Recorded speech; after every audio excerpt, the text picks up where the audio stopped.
Welcome to Yours Doctor. Today's our topic is general pharmacology or introduction to pharmacology or what is the pharmacology. So first of all, if you guys need notes for the assignment or for the written purpose, you can visit the websites which I mention in the description box. So back to the topic. What is pharmacology?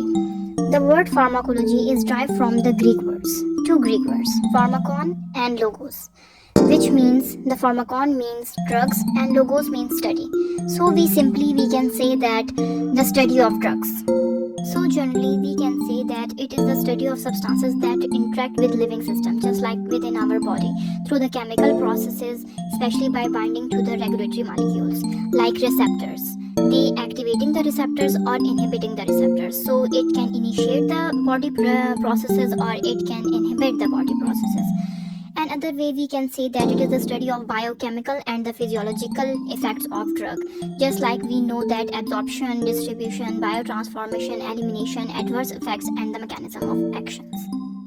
And we discuss the important branches of the pharmacology. There is the 8 important branches of the pharmacology we can discuss one by one. So first of all, pharmacokinetics. What is the pharmacokinetics? Pharmacokinetics is what the body does to the drug.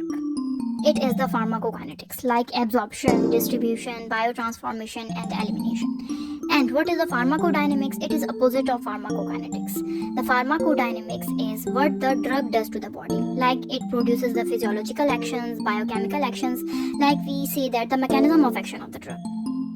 In pharmacy, we say that it is the art of preparation like unit dosing and dispensing, giving drugs to the patients and proper utilization of the drugs for awareness of the patients to the correct dose at the correct time, to the promotion of health and prevention of the diseases. The next is the toxicology, in which we study the undesirable effect of the drugs like the EDRs. I can guess you all know about the EDRs. The next is pharmacognosy. It is the study of natural drugs. Natural means we can get from the natural source like the plants, animals, etc. The next two important are therapeutics and the medical pharmacology or pharmacotherapeutics. In therapeutic, we study the medicines that we use for the disease or relief of the symptoms. And in pharmacotherapeutic, we study the medicines or the substances that we use to prevent, diagnose and treat the disease. Last but not the least is pharmacogenetics. It deals with genetically mediated variations in drug response. Like it helps to identify people whose DNA reveals that they should not take that particular drug.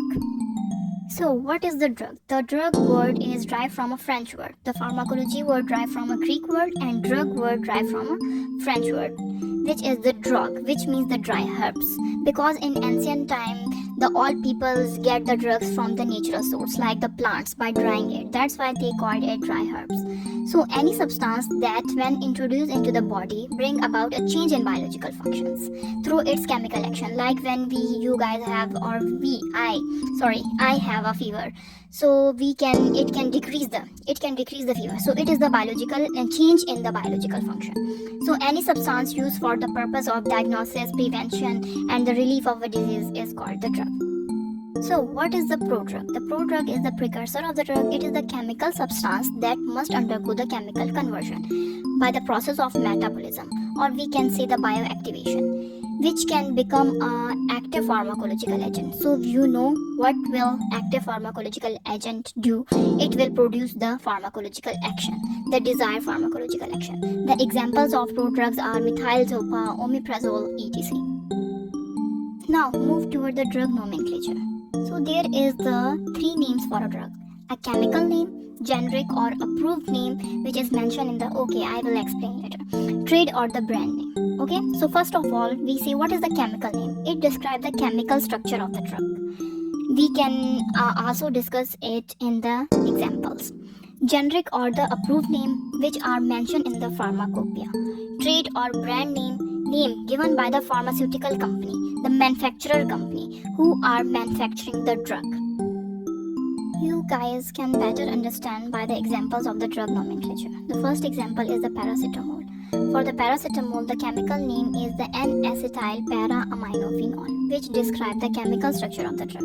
Generic name paracetamol acetaminophen, which is mentioned in the pharmacopoeia. So you guys know about the pharmacopoeia. The pharmacopoeia is the official book of I will explain later. So the next is the trade name, Panadol, which is the name given by the pharmaceutical company. The next example is the aspirin.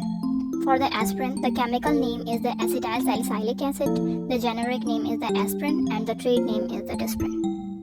So what is pharmacopoeia? Pharmacopoeia is the official book of the particular country, which contain the list of the drugs, medicinal preparations with complete description of their physical properties, test for their identity, purity and potency. The examples are BP, British Pharmacopoeia, USP, United States Pharmacopoeia, PP, Pakistan Pharmacopoeia, IP, Indian Pharmacopoeia, and all other countries' pharmacopoeias. So what is the placebo? What is the placebo effect? It contains the inactive preparations which do not contain the active pharmaceutical ingredients. The placebo tablets or capsules are given to satisfy the patients, or in other words we can say the psychotherapy of the patients. It may be in the capsule forms or in the tablet forms. So guys, that's all about general pharmacology. Do subscribe to your doctor, like, share. Bye bye.